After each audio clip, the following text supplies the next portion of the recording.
First of all, we'd like to talk just briefly about the new redesigned bucket. It is a much more tapered to the back up, and that gives us a better loading capability.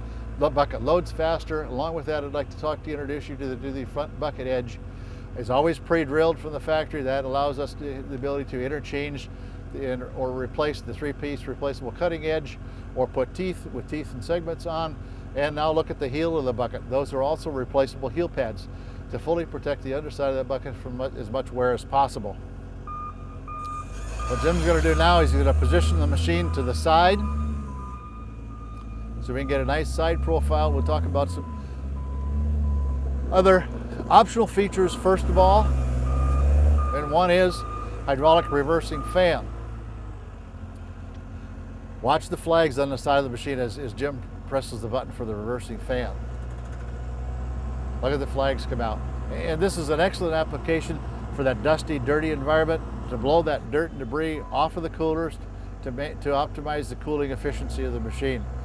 With the E-Series, it's changed that to a proportional valve, so it doesn't switch directions immediately. It slowly slows it down and then engages the fan to the opposite direction.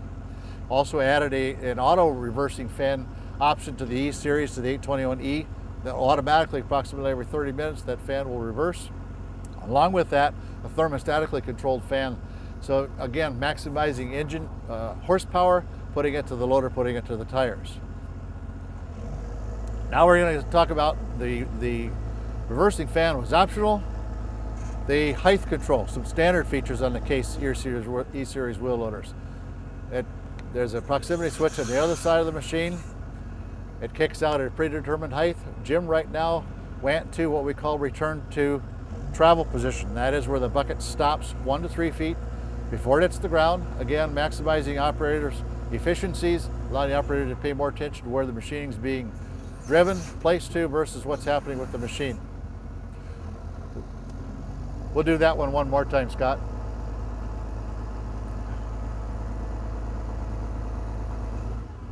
Now Jim's going to go into what we call return to the dig. The true return to dig position is the bucket flat position, coming down to a full float position.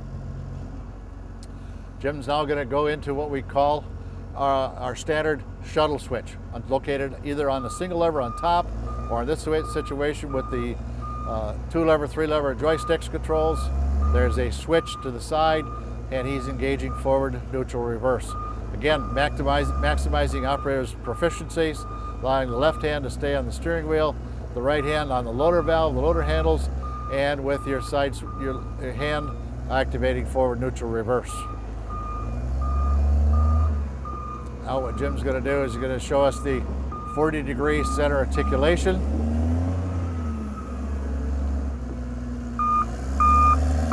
And what we were talking about there is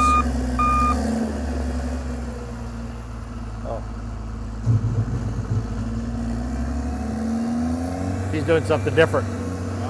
Let's hang on, Scott.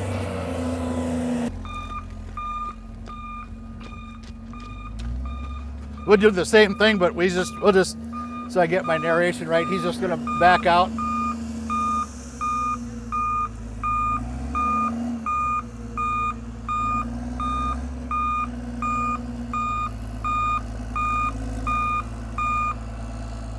As Jim pulls up, he's going to go in and he's going to penetrate the pile. We want to talk about the standard limited slip differentials. Watch as he goes into the pile. Watch all 4 wheels lock up automatically. The operator engages nothing. It's an instant lockup, transferring a true 45% torque transfer to the wheel on solid footing to get you through those tough situations.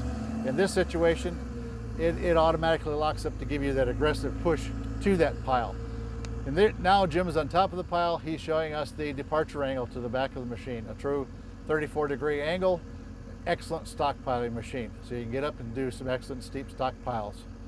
As Jim backs up, notice the taper to the rear hood. Excellent, excellent visibility to the rear of the machine. The operator can see where he's going to the rear like he can from the front. We're really minimizing the amount of disruption on the construction site. He's not running into or running over objects. He said because he's saying he can't see them.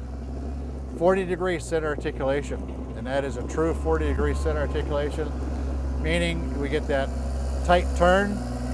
Center means we get a pivot turn where the front wheels start the track, the rear wheels follow in that same track. As Jim backs around, he's going to back the machine up and cock that left rear wheel onto the pile. And in this situation, we want to show you the rear axle oscillation.